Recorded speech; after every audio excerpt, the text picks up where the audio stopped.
The Adventure of the Egyptian Tomb. Dear friends, here is a small collection of Agatha Christie stories about Hercule Poirot. For you, this is Jason Fraser speaking. Please don't forget to subscribe and give the video a like. It will greatly support our project. Thank you so much. We wish you an enjoyable listening experience. The Adventure of the Egyptian Tomb. I've always considered that one of the most thrilling and dramatic of the many adventures I have shared with PUO was that of our investigation into the strange series of deaths which followed upon the discovery and opening of the tomb of King Menor-Ra, hard upon the discovery of the tomb of Tutankhamen by Lord Caravan, Sir John Willard, and Mr. Bernard of New York, pursuing their excavations not far from Cairo in the vicinity of the pyramids of Giza, came unexpectedly on a series of funeral chambers. The greatest interest was aroused by their discovery. The tomb appeared to be that of King Menor-Ra, one of those shadowy kings of the 8th dynasty, when the old kingdom was falling to decay. Little was known about this period, and the discoveries were fully reported in the newspapers. An event soon occurred which took a profound hold on the public mind. Sir John Willard died quite suddenly of heart failure.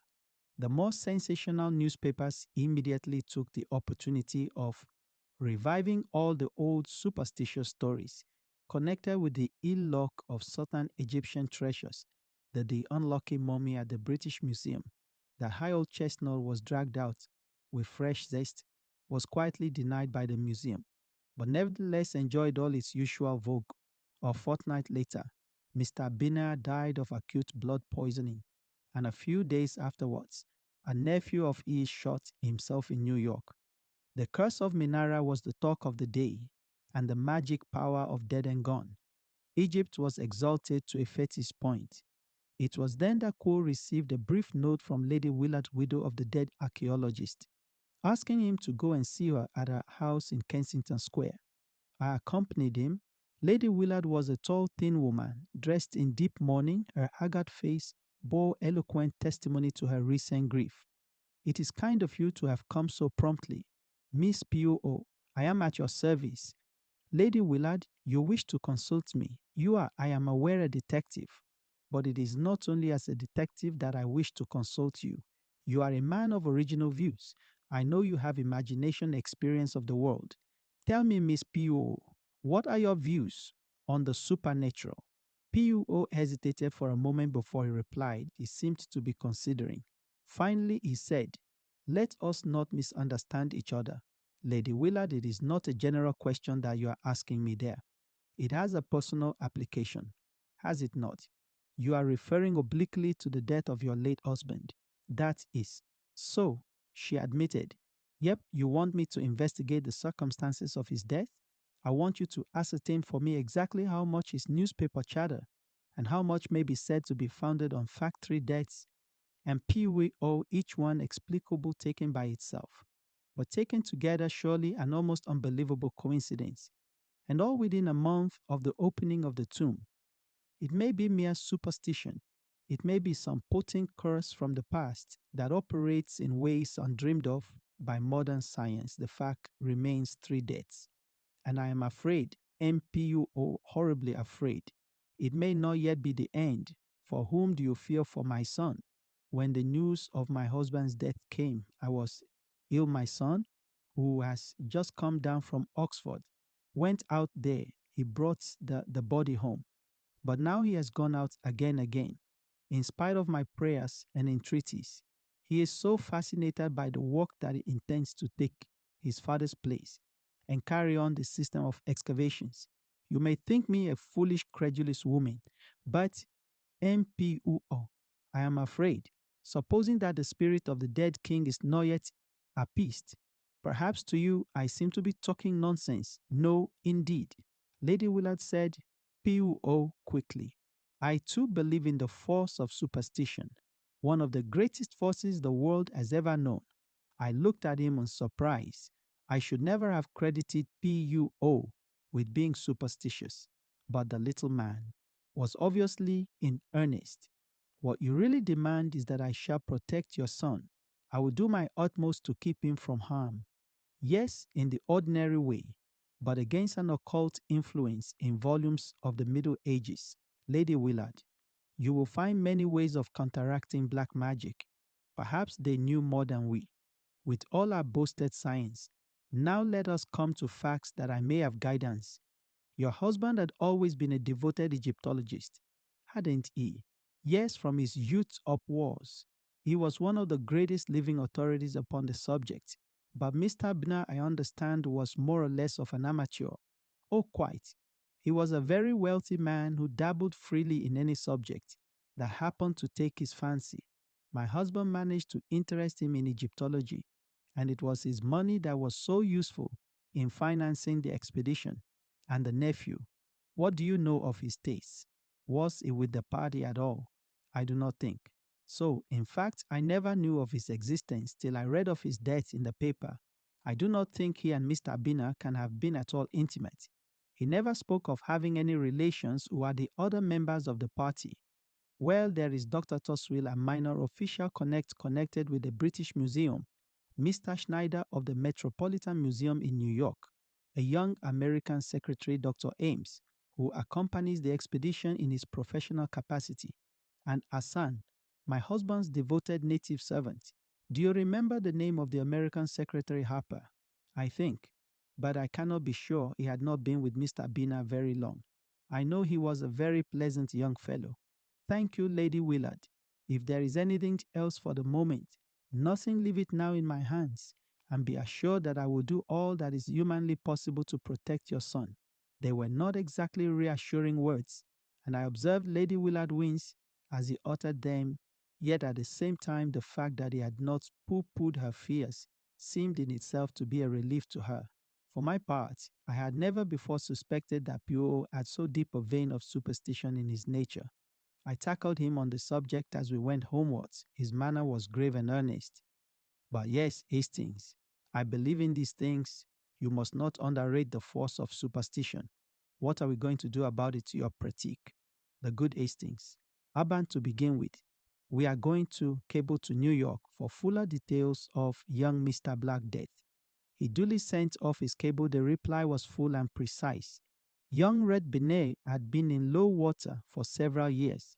He had been a beach coimer and a remittance man in several South Sea islands, but had returned to New York 2 years ago, where he had rapidly sunk lower and lower. The most significant thing to my mind was that he had recently managed to borrow enough money to take him to Egypt.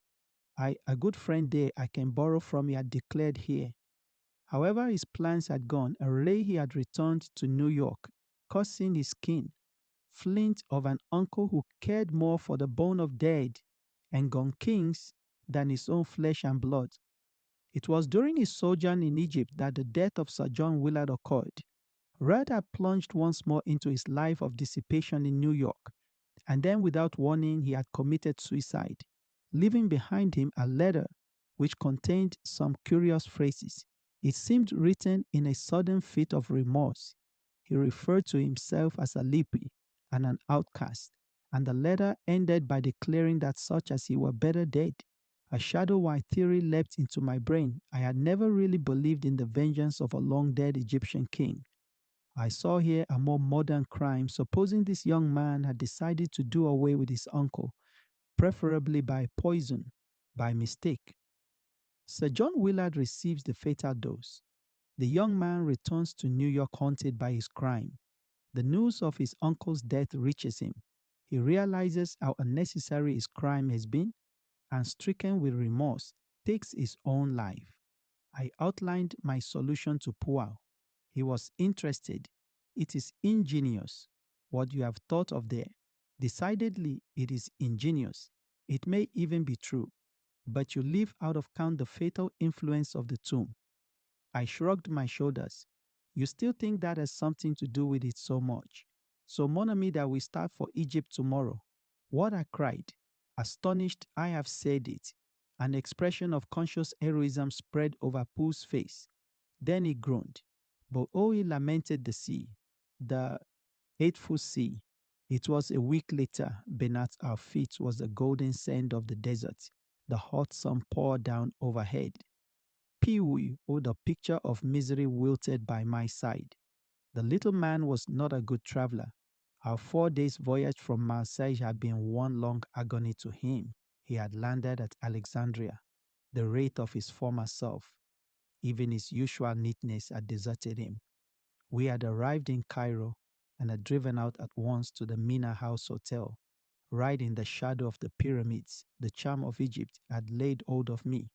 Not so P.O. dressed precisely the same as in London. He carried a small clothes brush in his pocket and waged an unceasing war on the dust which accumulated on his dark apparel. And my boots, he wailed, regard them, Hastings, my boots, of the neat patterned leather usually so smart and shining. See, the sand is inside them, which is painful, and outside them, which outrages the eyesight. Also the heat. It causes my mustaches to become limp, but limp. Look at the Sphinx, I urged. Even I can feel the mystery and the charm. It exhales. P.O. looked at it discontentedly. It has not the air. Happy, he declared. How could it have buried in sand in that untidy fashion? Ah, this cursed sand come. Now there's a lot of sand in Belgium. Reminded him, mindful of a holiday spent at Noah's in the midst of Lane and Pica, as the guidebook had phrased it. Not in Brussels, declared P.U.O. He gazed at the pyramids thoughtfully. It is true that they at least are of a shape solid and geometrical, but their surface is of an unevenness most unpleasing, and the palm trees, I like them not, not even do they plant them in rows. I cut short his lamentations by suggesting that we should start for the camp. We were to ride there on camels, and the beasts were patiently kneeling waiting for us to mount in charge of several picturesque boys, headed by a voluble Brahmin. I passed over the spectacle of P.O. on a camel.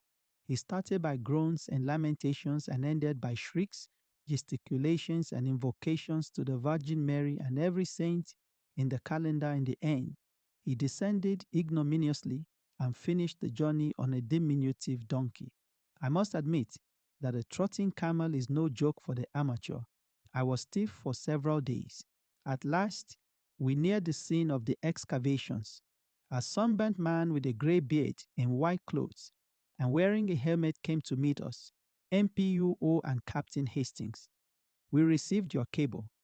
I'm sorry that there was no one to meet you in Cairo. An unforeseen event occurred, which completely disorganized our plans. P.U.O. piled his hand, which had stolen to his clothes. Brush stayed its course. Not another death, he breathed. Yes, Sir Guy Willard, I cried. No, Captain Hastings, my American colleague, Mr. Schneider. And the cause demanded P.U.O. betterness. I blanched all around me. I seemed to feel an atmosphere of evil, subtle and menacing. A horrible thought flashed across me. Supposing I were the next, M said P.U.O. in a very low voice. I do not understand this. It is horrible. Tell me more. There is no doubt that it was tetanus. I believe not. But Dr. Ames will tell you more than I can do. Ah, of course, you are not the doctor. My name is Istos Wildis. Then was the British expert described by Lady Willard as being a minor official at the British Museum. There was something at once grave and steadfast about him that took my fancy. If you will come with me, continued Dr. Toswell, I will take you to Sir Guy Willard. He was most anxious to be informed as soon as you should arrive. We were taken across the camp to a large tent. Dr. Toswell lifted up the flap and we entered. 3 men were sitting inside MPUO and Captain Hastings have arrived. Sir Guy said Toswell, the youngest of the 3 men, jumped up and came forward to greet us. There was a certain impulsiveness in his manner, which reminded me of his mother. He was not nearly so sunburnt as the others, and that fact, coupled with a certain eagerness around the eyes, made him look older than his 22 years. He was clearly endeavoring to bear up under a severe mental strain. He introduced his 2 companions, Dr. Ames, a capable-looking man of 30, odd with a touch of graying hair at the temples, and Mr. Harper, the secretary, a pleasant, lean young man wearing the national insignia of unrimmed spectacles. After a few minutes' desultory conversation, the latter went out and Dr. Toswell followed him. We were left alone with Says Guy and Dr. Ames. Please ask any questions you want to ask. MPUO said, Willard, we are utterly dumbfounded at this strange series of disasters, but it isn't. It can't be anything but coincidence. There was a nervousness about his manner, which rather belied the words. I saw that Poirot was studying him keenly. Your heart is really in this work, Guy. Rather, no matter what happens or what comes of it, the work is going on. Make up your mind to that PUO wheeled round on the order. What have you to say to that? Doctor. Well, draw the doctor. I'm not for quitting myself. PUO made one of those expressive grimaces of his. Then evidement, we must find out just how we stand. When did Mr. Schneider's death take place 3 days ago? You are sure it was tetanus dead? Sure it couldn't have been a case of strychnine poisoning, for instance? No, Miss PUO. I see what you're getting at, but it was a clear case of tetanus. Did you not inject anti-serum? Suddenly we did, said the doctor dry. Every conceivable thing that could be done was tried. Had you the anti-serum with you? No, we procured it from Cairo. Have there been any other cases of tetanus in the camp? No, not one. Are you certain that the death of Mr. Biel was not due to tetanus? Absolutely. Plumb certain he had a scratch upon his thumb, which became poisoned, and septicemia set. And it sounds pretty much the same to a layman, I dare say, but the two things are entirely different. Then we have 4 deaths, all totally dissimilar: one heart failure, one blood poisoning, one suicide, and one tetanus. Exactly. PUO. Are you certain that there is nothing which might link the 4 together? I don't quite understand you. I will put it plainly. Was any act committed by those 4 men which might seem to denote disrespect to the spirit of men? Or the doctor gazed at PUO in astonishment. You're talking through your hat. PUO, surely you've not been getting to believing all that full talk.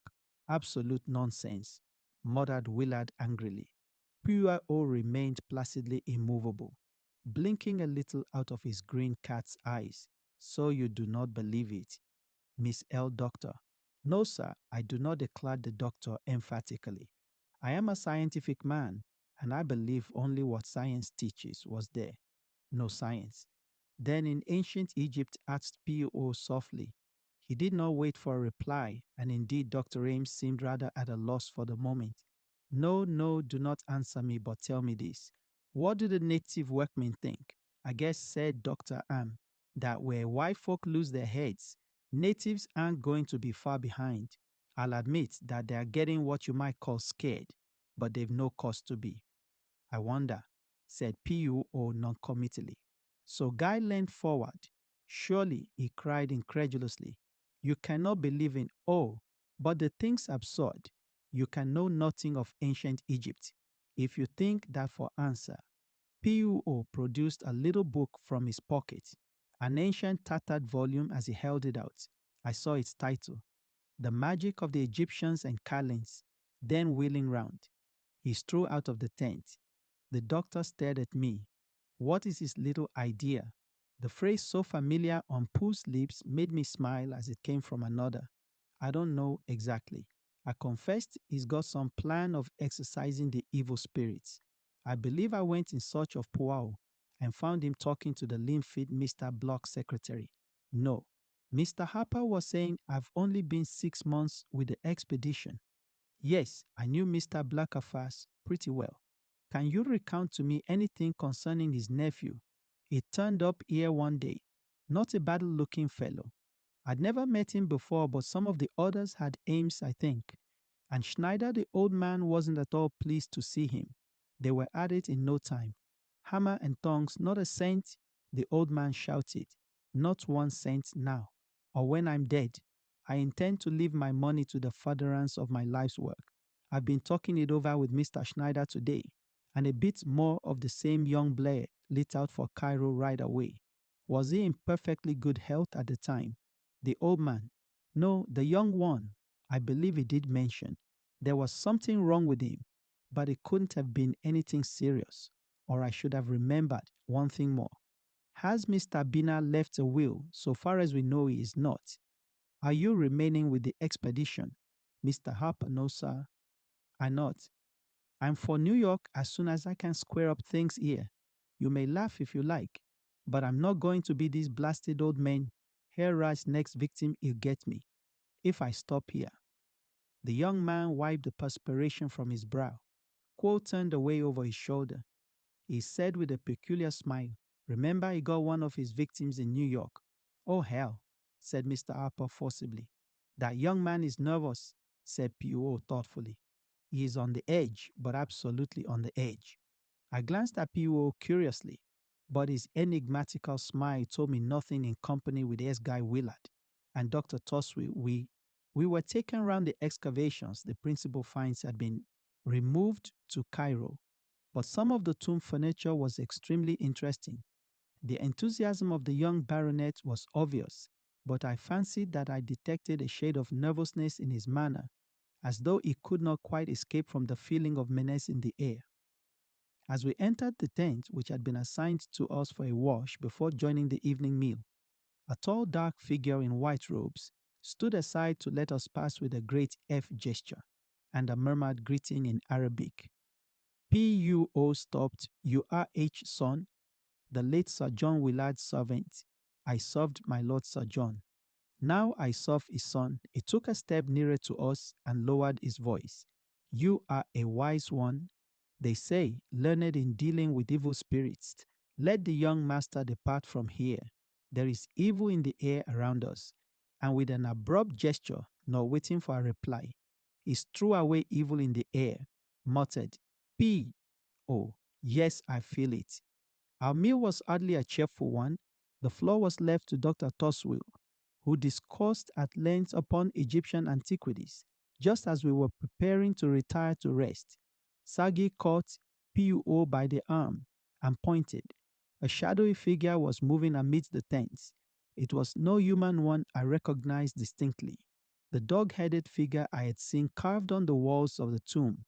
My blue literally froze at the sight. Mahmoud, Puao, crossing himself vigorously. Anubis the jackal, headed the god of departing souls. "Someone is hoaxing. U.S.," cried Dr. Tossell, rising indignantly to his feet. "It went into your tent," Harper muttered Sagi, his face dreadfully pale. "No," said P.U.O., shaking his head into that of the doctor. Ames, the doctor, stared at him incredulously. Then, repeating Dr. Tossell's words, he cried, "Someone is hoaxing us. Come, we'll soon catch the fellow." He dashed energetically in pursuit of the shadowy apparition. I followed him, but search as we would, we could find no trace of any living soul. Having passed that way, we returned, somewhat disturbed in mind, to find P.U.O. taking energetic measures in his own way to ensure his personal safety. He was busily surrounding our tent with various diagrams and inscriptions, which he was drawing in the sand. I recognized the five-pointed star, or pentagon, many times repeated as was his wont. P.U.O. was at the same time delivering an impromptu lecture on witchcraft and magic, in general white magic, as opposed to black, with various references to the car, and the Book of the Dead thrown in it appeared to excite the liveliest contempt in Dr. Tosu, who drew me aside, literally snorting with rage. "Balash, sir," he exclaimed angrily. "Pure baladash. The man's an impostor. He doesn't know the difference between the superstitions of the Middle Ages and the beliefs of ancient Egypt. Never have I heard such a hodgepodge of ignorance and credulity." I calmed the excited expert and joined P.U.O. in the tent. My little friend was beaming cheerfully. "We can now sleep in peace," he declared happily, "and I can do with some sleep. My head, it aches abominably." For a good time. As though in answer to prayer, the flap of the tent was lifted, and Hassan appeared, bearing a steaming cup, which he offered to P.U.O. It proved to be chamomile tea, a beverage of which he is inordinately fond. Having thanked Annan and refused his offer of another cup for myself, we were left alone once more. I stood at the door of the tent some time after undressing, looking out over the desert. A wonderful place, I said aloud, and a wonderful work. I can feel the fascination. This desert life, this probing into the heart of a vanished civilization, surely. You too must feel the charm. I got no answer, and I turned a little annoyed. My annoyance was quickly changed to concern. Puo was lying back across the rude couch, his face horribly convulsed. Beside him was the empty sea. I rushed to his side, then dashed out and across the camp to Dr. Am's tent. Dr. Ames, I cried. Come at once. What's the matter? Said the doctor, appearing in pajamas. My friend is ill dying. The chamomile tea. Don't let Hassan leave the camp like a flash. The doctor ran to our tent. Puyo was lying as I left. Him, extraordinary. Cried Ames, looks like a seizure. Or what did you say about something he drank? He picked up the empty cup. Only I did not drink. It said a placid voice. We turned in amazement. Peter was sitting up on the bed. He was smiling no. He said gently, I did not drink it, while my good friend Hastings was apostrophizing the night. I took the opportunity of pouring it not down my throat, but into a little bottle. That little bottle will go to the analytical chemist. No, as the doctor made a sudden movement as a sensible man, you will understand that violence will be of no avail during Hastings' brief absence to fetch you. I have had time to put the bottle in safekeeping. Ah, quick, Hastings, hold him. I misunderstood Pooh's anxiety. Eager to save my friend, I flung myself in front of him, but the doctor's swift movement had another meaning. His hand went to his mouth. A smell of bitter almonds filled the air, and he swayed forward and fell. Another victim said, P.O. gravely, but the last. Perhaps it is the best way he has 3 deaths on his head. Dr. Ames, I cried stupefied, but I thought you believed in some occult influence. You misunderstood me, Hastings. What I meant was that I believe in the terrific force of superstition. Once get it firmly established that a series of deaths are supernatural, and you might almost stab a man in broad daylight, and it will still be put down to the curse. So strongly is the instinct of the supernatural implanted in the human race. I suspected from the first that a man was taking advantage of that instinct. The idea came to him, I imagine.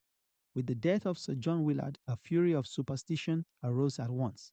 As far as I could see, nobody could derive any particular profit from John's death. Mr. Abner was a different case. He was a man of great wealth. The information I received from New York contained several suggestive points to begin with. Young Bneya was reported to have said he had a good friend in Egypt from whom he could borrow. It was tacitly understood that he meant his uncle, but it seemed to me that in that case, he would have said so outright. The word suggests some boon companion of his own. Another thing he scraped piled up enough money to take him to Egypt. His uncle refused outright to advance him a penny, yet he was able to pay the return passage to New York. Someone must have lent him the money. All that was very thin. I objected. But there was more. Hastings. There occur often enough words spoken metaphorically, which are taken literally. The opposite can happen too. In this case, words which were meant literally were taken metaphorically. Young wrote plainly enough, I am a leper, but nobody realized that he shot himself because he believed that he had contracted the dread disease of leprosy. What I ejaculated, it was the clever invention of a diabolical mind.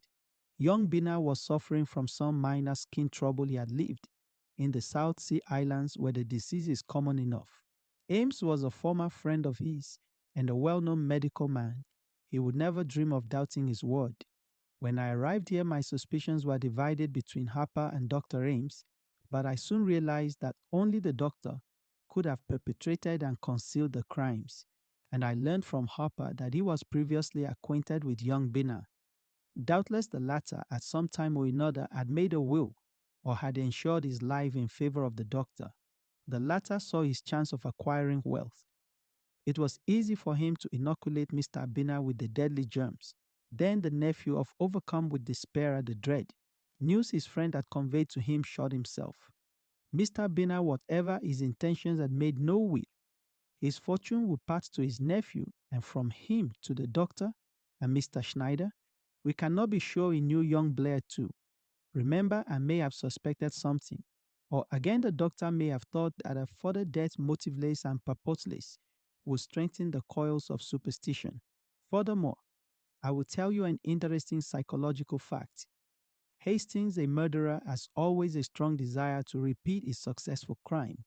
The performance of it grows upon him. Hence my fears. For young Willard, the figure of Anubis you saw tonight was Hassan dressed up by my orders. I wanted to see if I could frighten the doctor, but it would take more than the supernatural to frighten him.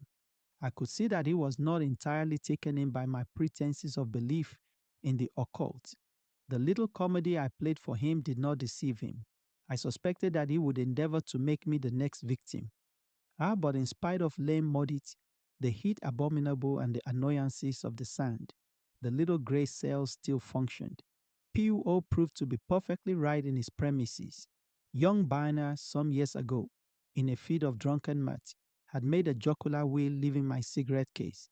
You admire so much and everything else, of which I die possessed, which will be principally debts to my good friend Robert Ames, who once saved my life from drowning.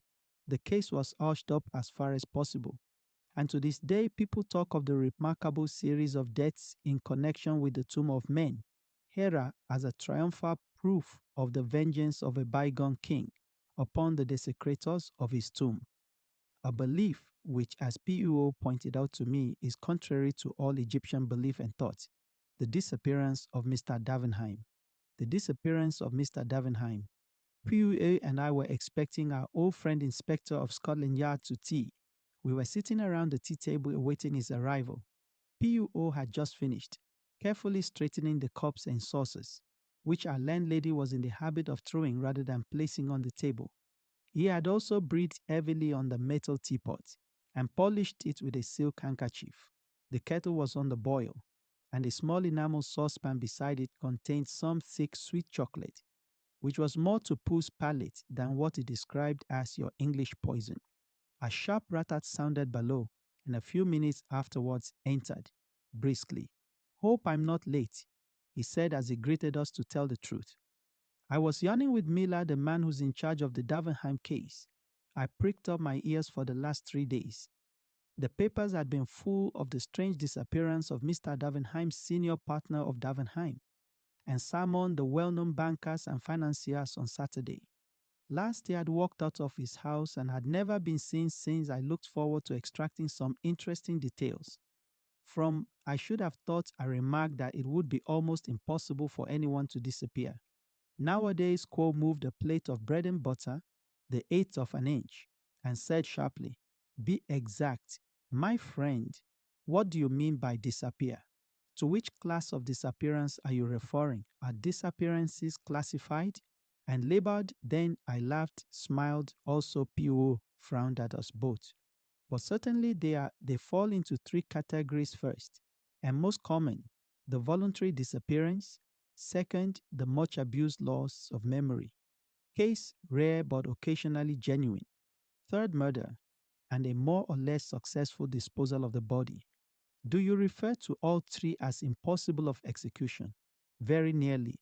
So I should think you might lose your own memory, but someone would be sure to recognize you, especially in the case of a well-known man like Davenheim. Then bodies can be made to vanish into thin air. Sooner or later, they turn up concealed in lonely places or in trunks. Murder will out in the same way. The absconding clerk or the domestic defaulter is bound to be run down in these days of wireless graphy. He can be headed off from foreign countries. Ports and railway stations are watched. And as for concealment in this country, his features and appearance will be known to everyone who reads a daily newspaper. He is up against civilization. Moni said, "PUO, you make one error you do not allow, for the fact that a man who had decided to make way with another man or with himself, in a figurative sense, might be that rare machine. A man of method, he might bring intelligence, talent, a careful calculation of detail to the task. And then I do not see why he should not be successful in baffling the police force. But not you. I suppose, said good-humoredly, winking at me. He couldn't baffle you. Miss P.U.O. endeavored with a marked lack of success to look modest me also. Why not? It is true that I approach such problems with an exact science mathematical precision, which seems alas only too rare. In the new generation of detectives grinned more widely. I don't know. He said, Miller, the man who's on this case is a smart chap. You may be very sure he won't overlook a footprint or a cigar, ash or a crumb. Even he's got eyes that see everything, so Monami said, PUO as the London sparrow. But all the same, I should not ask the little brown bird to solve the problem of Mr. Davenheim. Come now, Murray. You're not going to run down the value of details as clues by no means. These things are all good in their way. The danger is they may assume undue importance. Most details are insignificant. One or two are vital. It is the brain, the little gray cells, he tapped his forehead, on which one must rely. The senses mislead. One must seek the truth. With in no without, you don't mean to say, Miss P.O., that you would undertake to solve a case without moving from your chair. Do you? That is exactly what I do. Mean granted the facts were placed before me. I regard myself as a consulting specialist. Slapped his knee hand. If I don't take you at your word, bet you a fiver that you can't lay your hand, or rather tell me where to lay my hand. On Mr. Davenheim dead or alive before a week is out. PUO considered. I accept sport. It is the passion of you English. Now the facts on Saturday last, as is his usual custom. Mr. Davenheim took the 12:40 train from Victoria to Chingside, where his palatial country place, the Cedars, is situated after lunch. He strolled around the grounds and gave various directions to the gardeners. Everybody agrees that his manner was absolutely normal. And as usual after tea, he put his head into his wife's boudoir, saying that he was going to stroll down to the village and post some letters. He added that he was expecting a Mr. Lowen on business. If he should come before he himself returned, he was to be shown into the study and asked to wait. Mr. Davenheim then left the house by the front door, passed leisurely down the drive and out at the gate, and was never seen again. From that hour, he vanished completely. Pretty, very pretty altogether. A charming little problem, murmured. PUO, proceed, my good friend. About a quarter of an hour later, a tall, dark man with a thick black mustache rang the front door bell and explained that he had an appointment with Mr. Davenheim. He gave the name of Lowen, and in accordance with the banker's instructions was shown into the study. Nearly an hour passed. Mr. Davenheim did not return. Finally, Mr. Lowen rang the bell and explained that he was unable to wait any longer, as he must catch his train back to town. Mrs. Davenheim apologized for her husband's absence, which seemed unaccountable as she knew him to have been expecting the visitor. Mr. Lowen reiterated his regrets and took his departure well. As everyone knows, Mr. Davenheim did not return early on Sunday morning. The police were communicated with, but could make neither head nor tail of the matter. Mr. Davenheim seemed literally to have vanished into thin air. He had not been to the post office, nor had he been seen passing through the village at the station. They were positive he had not departed by any train. His own motor had not left the garage. If he had hired a car to meet him in some lonely spot, it seems almost certain that by this time, in view of the large reward offered for information, the driver of it would have come forward to tell what he knew. True, there was a small race meeting at the infield 5 miles away, and if he had walked to that station, he might have passed unnoticed in the crowd.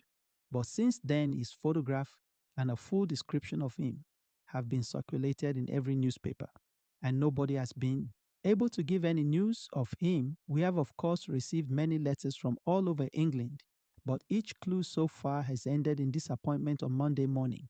A further sensational discovery came to light. Behind the portiera in Mr. Davenheim's study stands a safe, and that safe had been broken into a reed.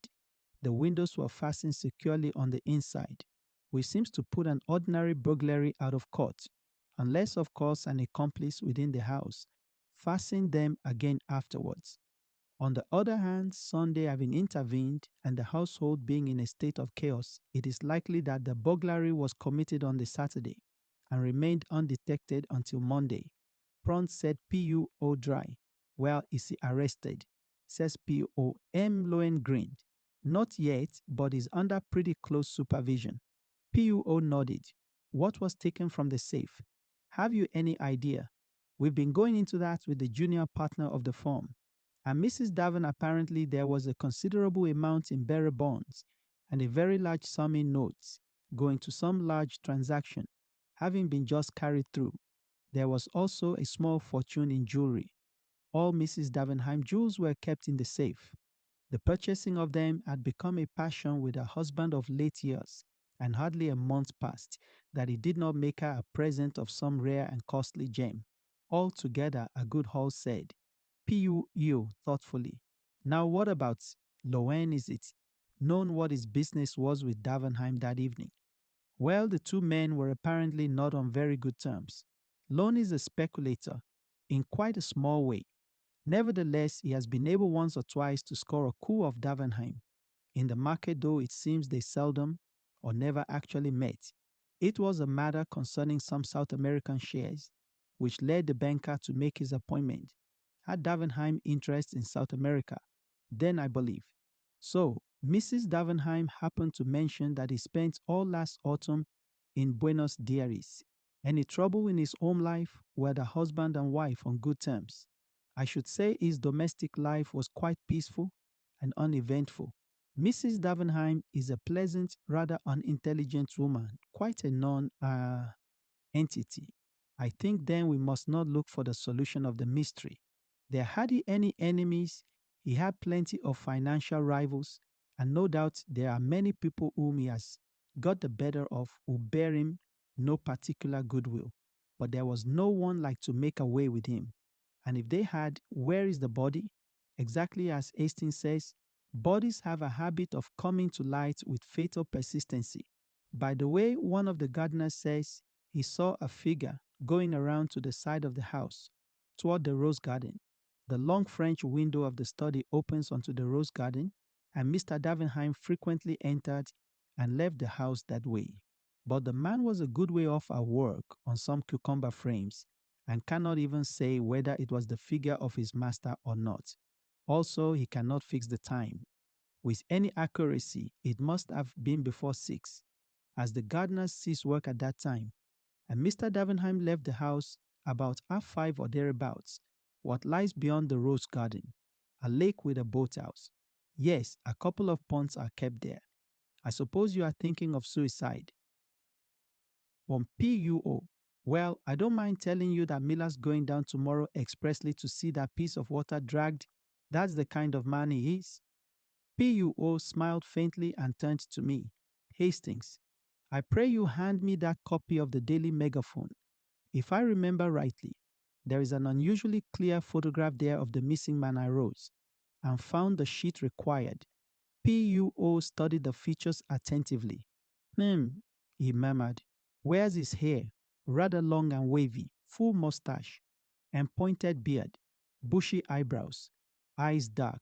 Yes, hair and beard. Turning gray. The detective nodded. Well, more pure. What have you got to say to it, all clear as daylight? Eh? On the contrary, most obscure, the Scotland Yard man looked pleased, which gives me great hopes of solving it. Finished Pooh placidly. I find it a good sign when a case is obscure. If a thing is clear as daylight, maybe an mistrust, is someone has made it. So Josh shook his head almost pityingly, well each to their fancy. But it's not a bad thing to see your way clear ahead. I do not see, murmured P.U.O. I shut my eyes and think, sigh. Well, you got a clear week to think in, and you will bring me any fresh developments that arise the result of the labors of the hardworking and lynxy inspector. Miller, for instance, certainly. That's in the bargain seems a shame, doesn't it? Said to me as I accompanied him to the door, like robbing a child. I could not help agreeing with a smile. I was still smiling as I re-entered the room. Abi Aya said, P.U.O. immediately. You make fun of Papa. P.U.O. is it not? So he shook his finger at me. You do not trust his gray cells. Ah, do not be confused. Let us discuss this little problem incomplete. As yet, I admit, but already showing 1 or 2 points of interest. The lake, I said, significantly, and even more than the lake, the boathouse. I looked sidewise at P.O. He was smiling in his most inscrutable fashion. I felt that for the moment it would be quite useless to question him further. We heard nothing of until the following evening when he walked in about 9. I saw at once by his expression that he was bursting with news of some kind. My friend remarked, "Pooh, all goes well. But do not tell me that you have discovered the body of Mr. Davenheim in your lake, because I shall not believe you. We haven't found the body, but we did find his clothes. The identical clothes he was wearing that day. What do you say to that? Any other clothes missing from the house?" "No, his valet is quite positive on that point. The rest of his wardrobe is intact. There's more we've arrested. Lone, one of the maids, whose business it is to fasten the bedroom windows, declares that she saw Lone coming towards the study through the rose garden about 4:06. That would be about 10 minutes before he left the house. What does he himself say to that denied? First of all, that he had ever left the study, but the maid was positive, and he pretended afterwards that he had forgotten just stepping out of the window to examine an unusual species of rose. Rather a weak story. And there's fresh evidence against him come to light. Mr. Davenheim always wore a thick gold ring, set with a solitaire diamond on the little finger of his right hand. Well, that ring was pawned in London on Saturday night by a man called Billy Kellett. He's already known to the police, did 3 months last autumn for lifting an old gentleman's watch. It seems he tried to pawn the ring at no less than 5 different places. Succeed Ed at the last one got gloriously drunk on the proceeds, assaulted a policeman and was running. In consequence, I went to B Street with Miller and saw him. He's sober enough now, and I don't mind admitting we pretty well frightened the life out of him, hinting he might be charged with murder. This is his yarn, and a very queer one it is. He was at Anfield races on Saturday, though I dare say scarf pins was his line of business, rather than betting anyway. He had a bad day and was down on his luck. He was tramping along the road to Chingside and sat down in a ditch to rest. Just before he got into the village a few minutes later, he noticed a man coming along the road, to the village dark complexioned gent with a big mustache. One of them city toughs is his description of the man. Kellett was half concealed from the road by a heap of stones just before he got abreast of him. The man looked quickly up and down the road, and seeing it apparently deserted, he took a small object from his pocket and threw it over the hedge. Then he went on towards the station. Now the object he had thrown over the hedge had fallen with a slide, which aroused the curiosity of the human derelict in the ditch. He investigated, and after a short search discovered the ring. That is Kellett's story. It's only fair to say that Lone denies it utterly. And of course, the word of a man like Kellett can't be relied upon in the slightest. It's within the bounds of possibility that he met Davenheim in the lane and robbed and murdered him. Pugh shook his head. Very improbable, mon ami. He had no means of disposing of the body. It would have been found by now. Secondly, the open way in which he pawned the ring makes it unlikely that he did murder to get it. Thirdly, your sneak thief is rarely a murderer. Fourthly, as he has been in prison since Saturday, it would be too much of a coincidence that he is able to give. So ACC, a description of Lone nodded. I don't say you're not right, but all the same, you won't get a jury to take much note of a jailbird's evidence. What seems odd to me is that Lone couldn't find a clever way of disposing of the ring quo. Shrugged his shoulders. Well, after all, if it were found in the neighborhood, it might be argued that Davenheim himself had dropped it. But why remove it from the body at all? I cried. There might be a reason for that. Said, do you know that just beyond the lake a little gate leads out onto the hill, and not 3 minutes walk brings you to what do you think, a lime kiln? Good heavens! I cried. You mean that the lime which destroyed the body would be powerless to affect the metal of the ring? Exactly, it seems to me, I said, that explains everything. What a horrible crime by common consent. We both turned and looked at Poirot. He seemed there in reflection, his brow knitted, as though with some supreme mental effort. I felt that at last his keen intellect was asserting itself. What would his first words be? We were not long left in doubt. With a sigh, the tension of his attitude relaxed, and turning to he asked, "Have you any idea, my friend, whether Mr. and Mrs. Davenheim occupy the same bedroom?" The question seemed so ludicrously inappropriate that for a moment we both stared in silence, then burst into a laugh. "Good Lord, Miss Poirot, I thought you were coming out with something startling as to your question." "I'm sure I don't know. You could find out," asked P.U.O. with curious persistence. "Oh, certainly, if you really want to know, Mary mon ami, I should be obliged if you would make a point of it." Stared at him a few minutes longer, but Poirot seemed to have forgotten us both. The detective shook his head sadly at me, and murmuring poor old fellow was being too much for him, gently withdrew from the room, as Pooh still seemed sunk in a daydream. I took a sheet of paper and amused myself by scribbling notes upon it. My friend's voice aroused me. He had come out of his reverie and was looking brisk and alert. I was jotting down what occurred to me as the main points of interest in this affair. "You become methodical." At last, said P.U.O. approvingly. I concealed my pleasure. "Shall I read them to you?" "By all means." I cleared my throat. "1. All the evidence points to Lone having been the man who forced the safe. 2. He had a grudge against Davenheim. 3. He led in his first statement that he had never left the study. 4. If you accept Billy Kellett's story as true, Lowen is unmistakably implicated." I paused, where I asked for the I felt that I'd put my finger on all the vital facts. P.U.O. looked at me pityingly, shaking his head very gently. "But it is that you have not the gift, the important detail. You appreciate him. Never also your reasoning is false. How, let me take your 4 points. 1.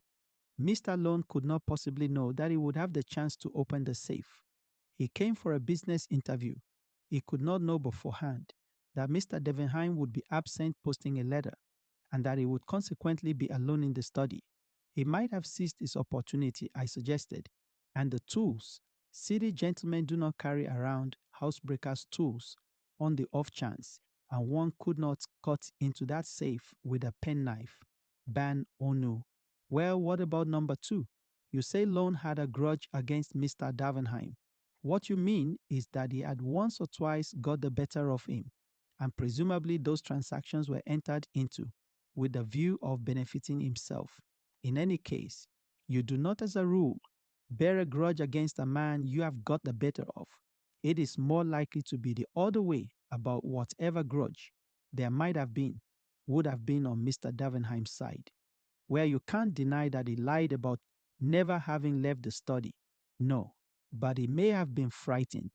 Remember, the missing man's clothes had just been discovered in the lake, of course, as usual. He would have done better to speak the truth. And the 4th point, I grant you that if Kellett's story is true, Lone is undeniably implicated. That is what makes the affair so very interesting. Then I did appreciate one vital fact. Perhaps, but you have entirely overlooked the 2 most important points, the ones which undoubtedly hold the clue to the whole matter. And pray, what are they? 1. The passion which has grown upon Mr. Davenheim in the last few years for buying jewelry. 2. His trip to Buenos Aires last autumn. P.U.O., you are joking. I am most serious. A sacred thunder, but I hope will not forget my little commission. But the detective, entering into the spirit of the joke, had remembered it so well that a telegram was handed to P.U.O. about 11 o'clock the next day. At his request, I opened it and read it out. "Husband and wife have occupied separate rooms since last winter." "Aha!" cried P.U.O.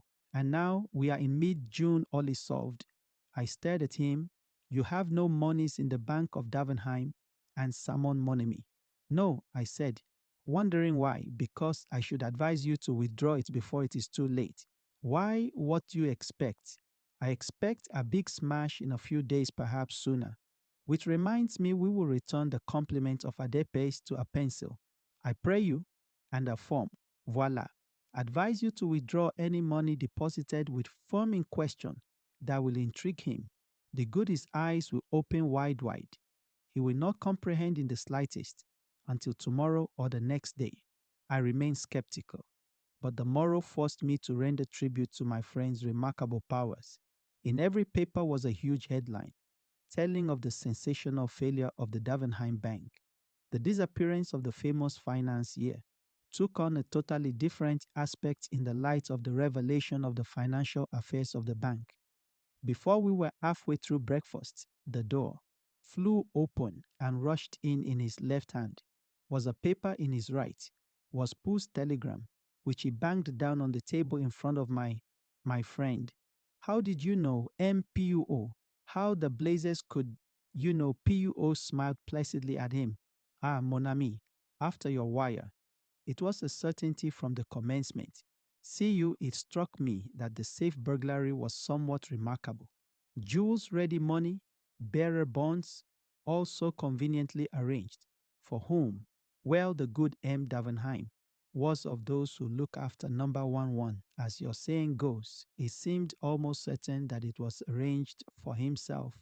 Then his passion of late years for buying jewelry, how simple the funds he embezzled, he converted into jewels, very likely replacing them in turn with paste duplicates, and so he put away in a safe place under another name a considerable fortune to be enjoyed all in good time, when everyone has been thrown off the track. His arrangements completed, he makes an appointment with Mr. Lone, who has been imprudent enough in the past to cross the great man once or twice, drills a hole in the safe leaves, orders that the guest is to be shown into the study, and walks out of the house where P.U.O. stopped and stretched out his hand for another boiled egg. He frowned. It is really insupportable. He murmured that every hen lays an egg of a different size. What symmetry can there be on the breakfast table? At least they should sort them in dozens at the shop. Never mind. The eggs, said impatiently. Let them lay them square, if they like. Tell us where our customer went to when he left the Cedars. That is, if you know he went to his hiding place. Ah, this Muir Davenheim. There may be some malformation in his grey cells, but they are of the first quality. Do you know where he is hiding? Certainly it is most ingenious, for the Lord's sake. Tell us then, Pooh. Gently collected every fragment of shell from his plate, placed them in the egg cup, and reversed the empty eggshell on top of them. This little operation concluded, he smiled on the neat effect and then beamed affectionately on us both. Come, my friends, you are men of intelligence. Ask yourselves the question which I asked myself if I were this man. Where should I hide? Hastings, what do you say? Well, I said I'm rather inclined to think I'd not do a bolt at all. I'd stay in London in the heart of things, travel by tubes and buses 10 to 1. I'd never be recognized. There's safety in a crowd. PUO turned inquiringly to. I don't agree. Get clear away at once. That's the only chance. I would have had plenty of time to prepare things beforehand. I'd have a yacht waiting with steam up, and I'd be off to one of the most out of the way corners of the world. Before the hue and cry began, we both looked at PUO. What do you say? Murray for a moment. He remained silent. Then a very curious smile flitted across his face. My friends, if I were hiding from the police, do you know where I should hide in a prison? What you are seeking, Miss Davenheim, in order to put him in prison. So you never dream of looking to see if he may not be already there. What do you mean you tell me Madame Davenheim is not a very intelligent woman?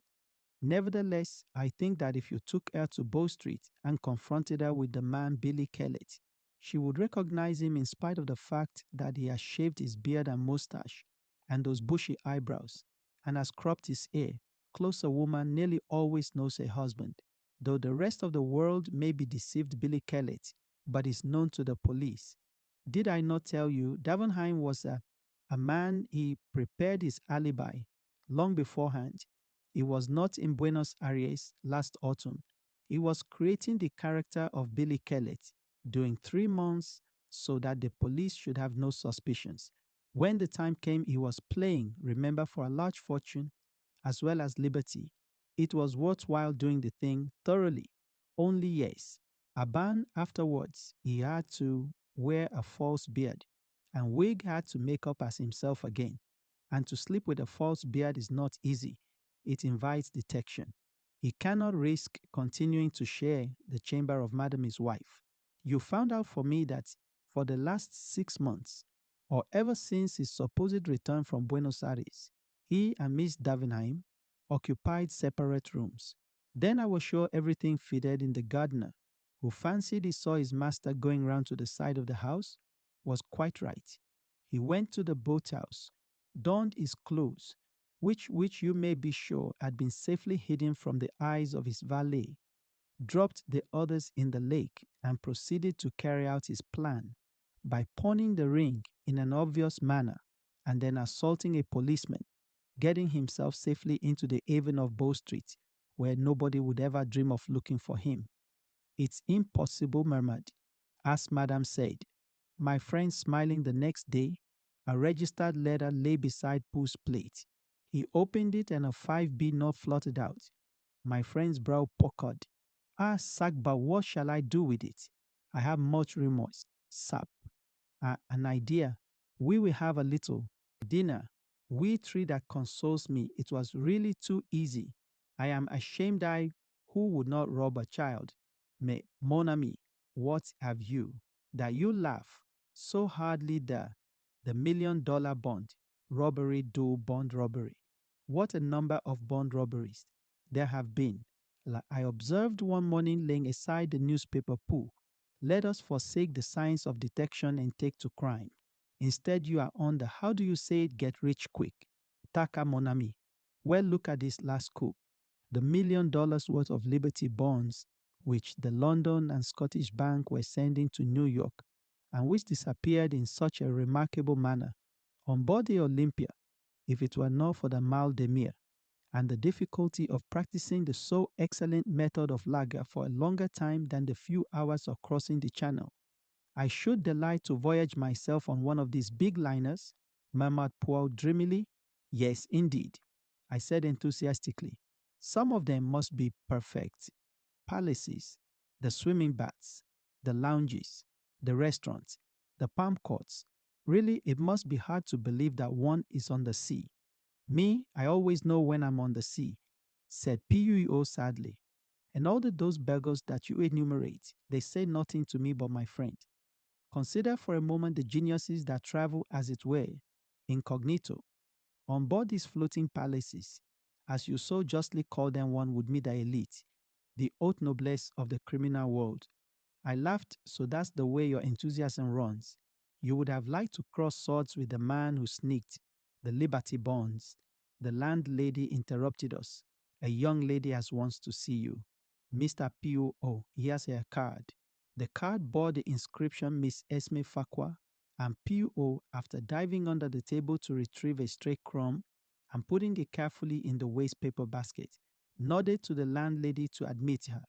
In another minute, one of the most charming girls I've ever seen was ushered into the room.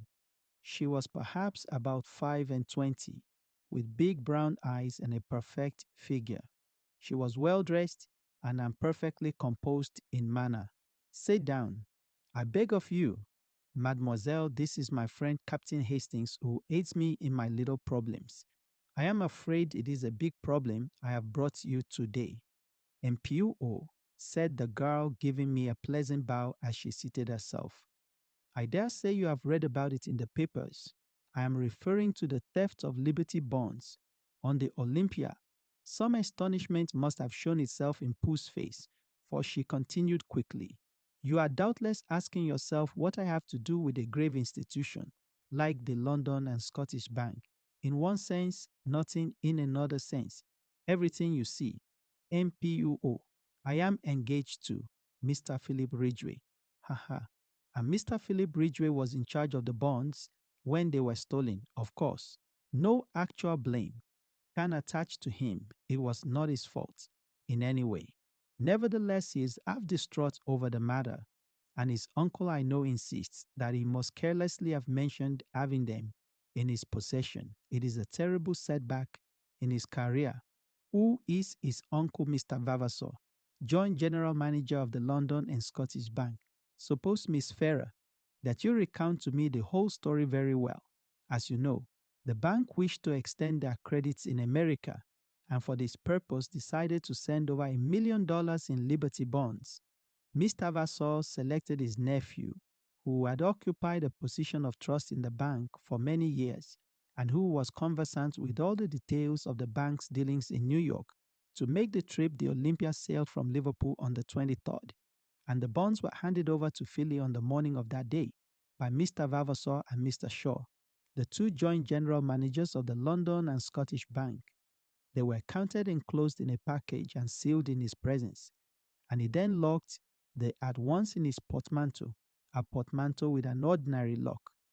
No, Mr. Shaw insisted on a special lock being fitted to it by Hobbs Philip, as I say, placed the package at the bottom of the trunk. It was stolen just a few hours before reaching New York. A rigorous search of the whole ship was made, but without result. The bonds seemed literally to have vanished into thin air. Poirot made a grimace, but they did not vanish absolutely, since I gathered that they were sold in small parcels within half an hour of the docking of the Olympia well. Undoubtedly, the next thing is for me to see Mr. Ridgway. I was about to suggest that you should lunch with me at the Cheshire Cheese. Philip will be there. He is meeting me but does not yet know that I have been consulting you on his behalf. We agreed to this suggestion readily enough and drove there in a taxi. Mr. Philip Ridgway was there before us and looked somewhat surprised to see his fiancée arriving, living with two complete strangers. He was a NIT-looking young fellow, tall and spruce with a touch of graying hair at the temples, though he could not have been much over 30. Miss Farrar went up to him and laid her hand on his arm. "You must forgive my acting without consulting you, Philip," she said. "Let me introduce you to Miss Poirot, of whom you must often have heard." And his friend, Captain Hastings Ridgway, looked very astonished. "Of course, I have heard of you, Miss Poirot," he said as he shook hands, "but I had no idea that Esme was thinking of consulting you about our trouble." "I was afraid you would not let me do it," Philip said, Miss Farrar meekly. "So you took care to be on the safe side," he observed with a smile. "I hope Miss Poirot will be able to throw some light on this extraordinary puzzle, for I confess frankly that I am nearly out of my mind with worry and anxiety about it." Indeed, his face looked drawn and haggard and showed only too clearly the strain under which he was laboring. Well, said Poirot, "let us lunch, and over lunch we will put our heads together and see what can be done. I want to hear Mr. Ridgway's story from his own lips, whilst we discuss the excellent steak and kidney pudding of the establishment." Philip Ridgway narrated the circumstances leading to the disappearance of the bonds. His story agreed with that of Miss Farrar in every particular. When he had finished, Poe took up the thread with a question. "What exactly led you to discover that the bonds had been stolen, Mr. Ridgway?" He laughed rather bitterly. The thing stared me in the face. "Miss Poirot, I couldn't have missed it. My cabin trunk was half out from under the bunk and all scratched and cut about where they tried to force the lock, but I understood that it had been opened with a key. So they tried to force it, but couldn't, and in the end they must have got it unlocked somehow or other." "Curious," said Poirot, his eyes beginning to flicker with the green light. "I knew so well, very curious. They waste much time trying to prise it open. And then esprit. They find that they have the key all the time. For each of Hobbs' locks are unique. That's just why they couldn't have had the key. It never left me day or night. You are sure of that, I can swear to it. And besides, if they had had the key or a duplicate, why should they waste time trying to force an obviously unforced lock?" There is exactly the question we are asking ourselves. I venture to prophesy that the solution, if we ever find it, will hinge on that curious fact. I beg of you not to assault me. If I ask you one more question, are you perfectly certain you did not leave the trunk unlocked? Philip Ridgway merely looked at him, and P.U.O. gesticulated apologetically. But these things can happen. I assure you very well the bonds were stolen from the trunk. What did the thief do with them? How did he manage to get ashore with them? Cried Ridgway. That's just it, how word was passed to the customs authorities. And every soul that left the ship was gone over with a tooth comb. And the bonds, I gather, made a bulky package. Certainly they did. They could hardly have been hidden on board.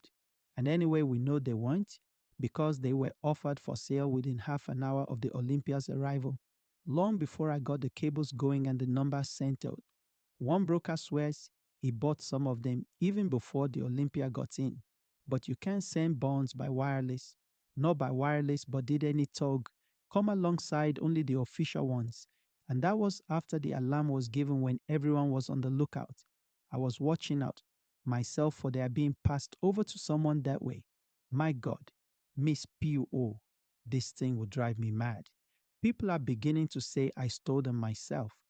But you also were such on lending, weren't you? Asked P.U.O. gently. Yes, the young man stared at him in a puzzled manner. You do not catch my meaning, I see, said P.U.O. smiling enigmatically. Now I should like to make a few inquiries at the bank. Ridgway produced a card and scribbled a few words on it.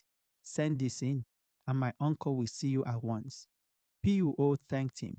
Bid farewell to Miss Farah, and together we started out for Threadneedle Street in the head office of the London and Scottish Bank on production of Ridgway's card. We were led through the labyrinth of counters and desks, skirting paying in clocks and paying out clocks, and up to a small office on the first floor. Where the joint general managers received us, they were two grave gentlemen who had grown grey in the service of the bank. Mr. Vavassor had a short white beard. Mr. Shaw was clean-shaven. I understand you are strictly a private inquiry agent, said Mr. Bassor. Quite so, quite so. We have, of course, placed ourselves in the hands of Scotland Yard. Inspector McNeill has charge of the case, a very able officer. I believe I am sure of it, said P.U.O. politely.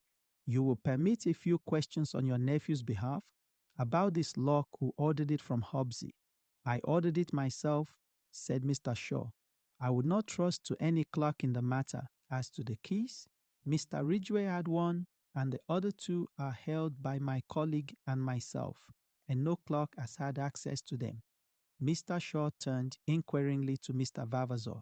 I think I am correct in saying that they have remained in the safe, where we placed them on the 23rd, said Mr. Vassar. My colleague was unfortunately taken ill a fortnight ago. In fact, on the very day that Philip left us, he has only just recovered. Severe bronchitis. Is no joke to a man of my age, said Mr. Shaw Roffey. But I am afraid Mr. Vassar has suffered from the hard work entailed by my absence, especially with this unexpected worry coming on top of everything. Who asked a few more questions, I judged that he was endeavoring to gauge the exact amount of intimacy between uncle and nephew. Mr. Vavassor's answers were brief and punctilious. His nephew was a trusted official of the bank and had no debts or money. Difficulties that he knew of, he had been entrusted with similar missions in the past. Finally, we were politely bowed out. I am disappointed, said P.U.O. as we emerged into the street. You hope to discover more they are such stodgy old men. It is not their stodginess which disappoints me, mon ami. I do not expect to find in a bank manager, a keen financier, with an eagle glance, as your favorite work of fiction put it. No, I am disappointed in the case. It is too easy. Yes, do you not find it almost childishly simple? You know who stole the bonds? I do, but then we must. Why do not confuse and fluster yourself? Hastings, we are not going to do anything at present. But why? What are you waiting for the Olympia? She is due on her return trip from New York on Tuesday. But if you know who stole the bonds, why wait? He may escape to a South Sea island where there is no extradition. No more than me. He would find life very uncongenial there. As to why I wait to the intelligence of Hercule Poirot, the case is perfectly clear. But for the benefit of others not so greatly gifted by the good God, the Inspector McNeil, for instance, it would be as well to make a few inquiries to establish the facts. One must have consideration for those less gifted than oneself. Good Lord P.O., do you know I'd give a considerable sum of money to see you make a thorough ass of yourself? Just for once, you're so confoundedly conceited. Do not enrage yourself. Hastings, in verity, I observe that there are times when you almost detest me. Alas, I suffer the penalties of greatness. The little man puffed out his chest and died so comically that I was forced to laugh. Tuesday saw us speeding to Liverpool in a first-class carriage of the LNWRPUO, had obstinately refused to enlighten me as to his suspicions or certainties. He contented himself with expressing surprise that I too was not equally away with the situation I disdained to argue, and entrenched my curiosity behind a rampart of pretended indifference. Once arrived at the quay, alongside which lay the big transatlantic liner, P.U.O. became brisk and alert. Our proceedings consisted in interviewing 4 successive stewards and inquiring after a friend of P.U.O. who had crossed to New York on the 23rd. An elderly gentleman wearing glasses, a great invalid, hardly moved out of his cabin. The description appeared to tally with one Mr. Ventor, who had occupied the cabin C-24, which was next to that of Philip Ridgway. Although unable to see how P.U.O. had deduced Mr. Ventor's existence and personal appearance, I was keenly excited. Tell me, I cried, was this gentleman one of the first to land when you got to New York? The steward shook his head. No, indeed, sir. He was one of the last, off the boat. I retired crestfallen and observed P.U.O. grinning at me. He thanked the steward, a note changed hands, and we took our departure. It's all very well, I remarked heatedly, but that last answer must have damped your precious theory grin. As you please as usual, you nothing. Hastings, that last answer is on the contrary, the coping stone of my theory. I flung up my hands in despair. I give it up. When we were in the train speeding towards London, P.U.O. wrote busily for a few minutes, sealing up the result in an envelope. This is for the good Inspector McNeil. We will leave it at Scotland Yard in passing, and then to the Rendezvous restaurant, where I have asked Miss Esme Farrar to do us the honor of dining with us. What about Ridgway? What about him? Asked P.U.O. with a twinkle. Why, you surely don't think you can't. The habit of incoherence is growing upon you. Hastings, as a matter of fact, I did think if Ridgway had been the thief, which was perfectly possible, the case would have been charming, a piece of neat methodical work. But not so. Charming for Miss Farrar possibly. You are right. Therefore, all is for the best. Now, Hastings, let us review the case. I can see that you are dying to do so.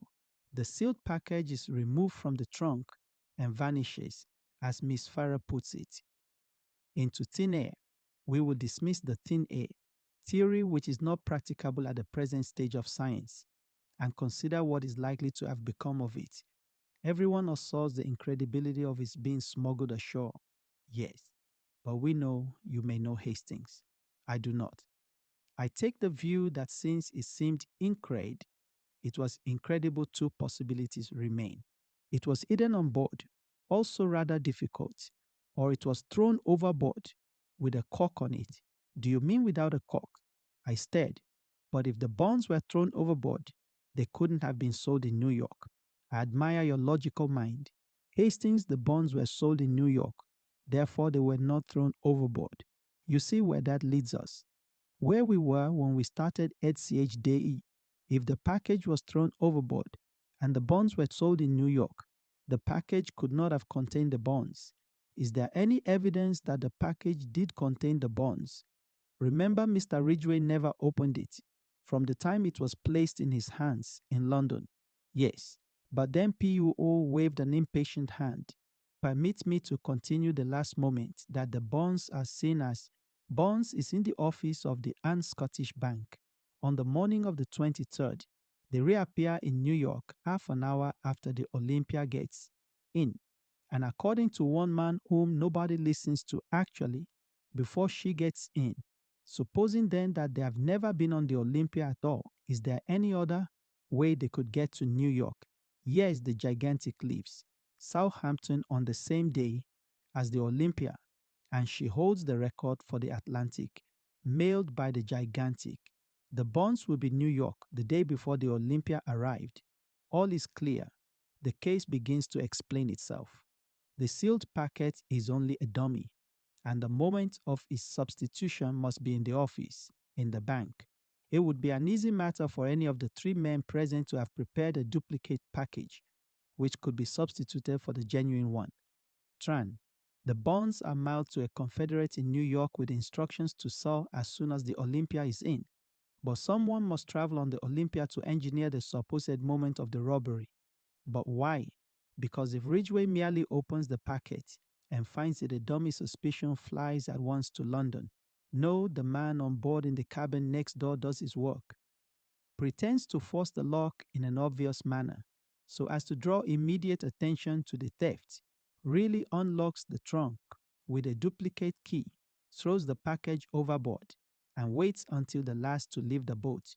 Naturally, he wears glasses to conceal his eyes and is invalided since he does not want to run the risk of meeting Ridgway. He steps ashore in New York and returns by the first boat available. But which was he? The man who had a duplicate key, the man who ordered the lock, the man who has not been severely ill with bronze at his home in the country. I mean that stodgy old man, Mr. Shaw. There are criminals in high places. Sometimes, my friend, here we are. Mademoiselle, I have succeeded, you permit. And beaming PUO kissed the astonished girl lightly on either cheek. Thank you very much for listening to this story, narrated by Dr. Rami. Don't forget to subscribe to the channel and be sure to leave a comment.